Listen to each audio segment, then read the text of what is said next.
साहब, एक जो बात इन्होंने कही कि अभी मुख्य फोकस है स्ट्रेट ऑफ हॉर्मुज को खोलना। स्ट्रेट ऑफ हॉर्मुज को खोलने से कच्चे तेल की सप्लाई पर क्या असर पड़ रहा है, कैसे ठीक किया जाए, उस पर मैं अलग से आपसे पूछूंगा, चूंकि इस पर आपकी काफ़ी महारत हासिल है। लेकिन मेरा सवाल ये है जो आपसे पूछूंगा, और कमर आगा साहब आपसे भी, कि अभी सबसे बड़ी ज़रूरत है पूरी दुनिया को कि स्ट्रेट ऑफ हॉर्मुज को खोल दिया जाए।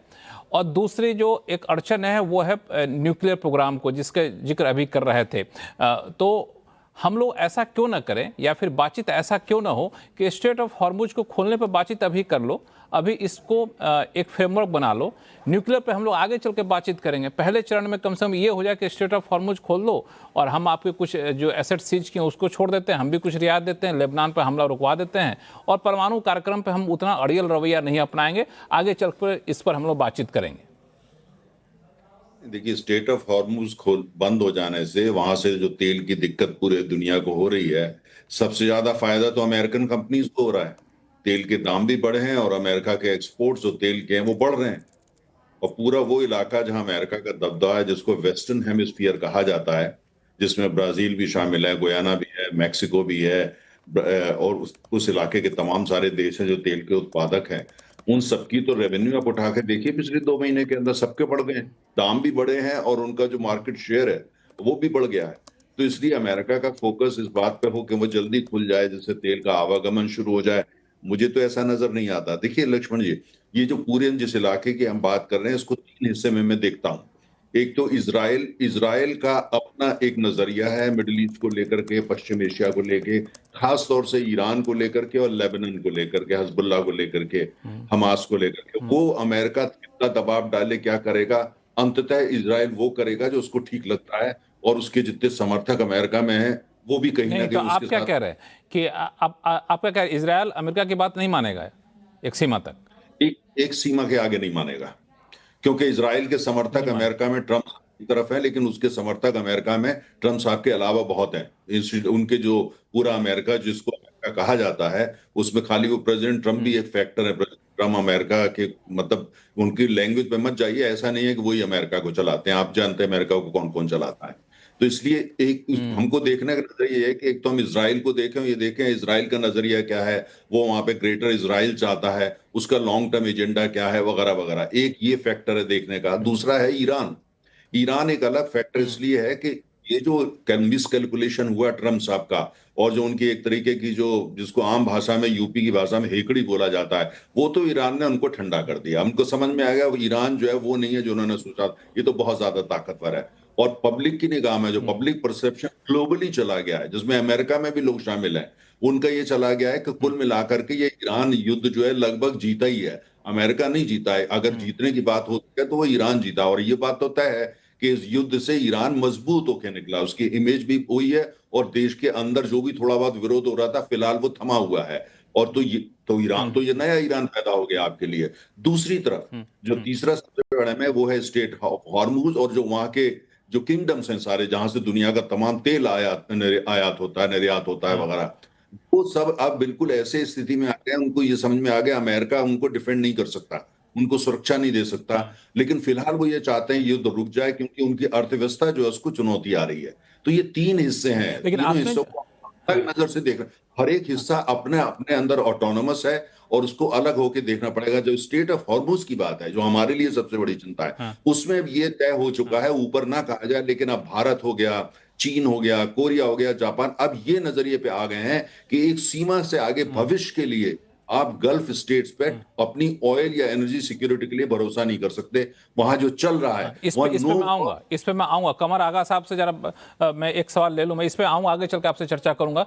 कमर आगा साहब, दो चीजें बड़ा इंपॉर्टेंट निकल कर सामने आई अब तक जो चर्चा हुई है। पहला कि इजराइल एक सीमा के बाद अमेरिका की बात नहीं मानेगा, क्योंकि उसके अपने इंटरेस्ट हैं और ग्रेटर इजराइल बनाना चाहता है। तो ऐसे में ईरान भी इस चीज़ को अच्छे से समझता है। तो ईरान का रुख क्या होना चाहिए अभी, जो है उसमें क्या बदलाव चाहिए?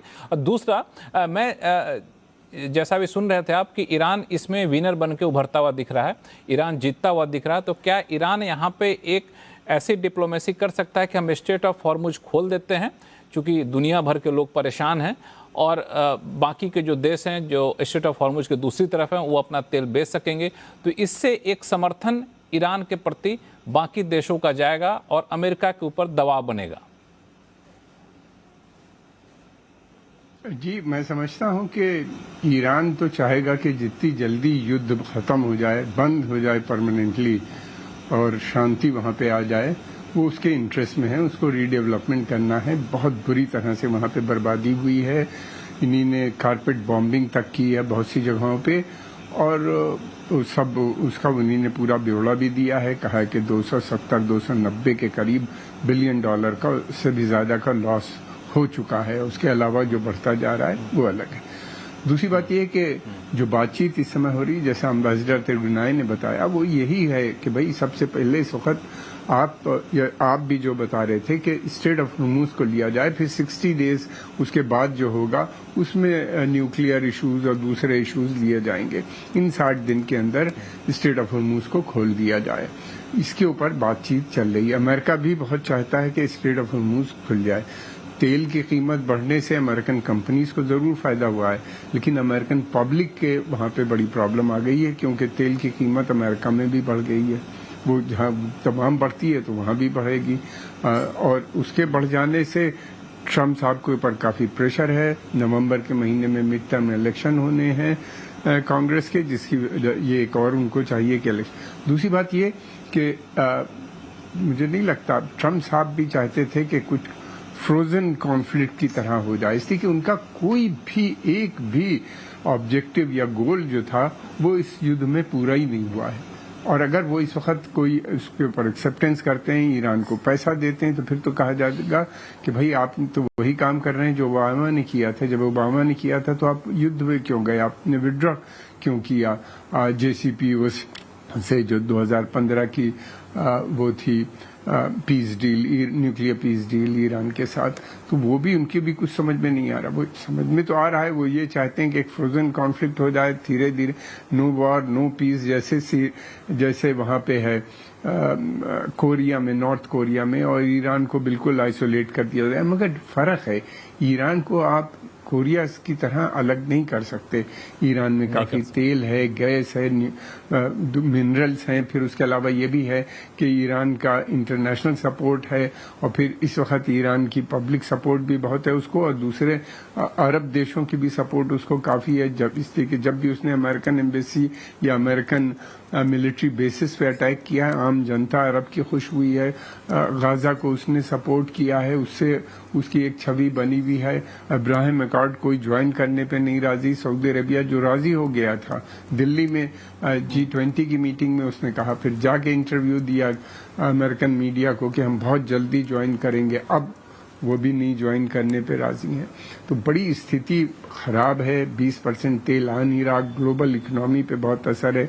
तनेजा जी ने काफी डिटेल से बताया कि अगर ये लंबा चलेगा तो प्रॉब्लम आ जाएगी। लेकिन ईरान जो है वो अपनी शर्तों पे अड़ा हुआ है, वो कंप्रोमाइज कर रहा है। उसने ये कहा कि भाई आप कोई न्यूक्लियर एक्टिविटी नहीं होगी, इनरिचमेंट 15 साल नहीं होगा, 15 साल के बाद होगा। बहुत सी चीजें हैं बीच की जो की जा सकती हैं, जिसके ऊपर एग्रीमेंट ईरान से भी हो सकता है।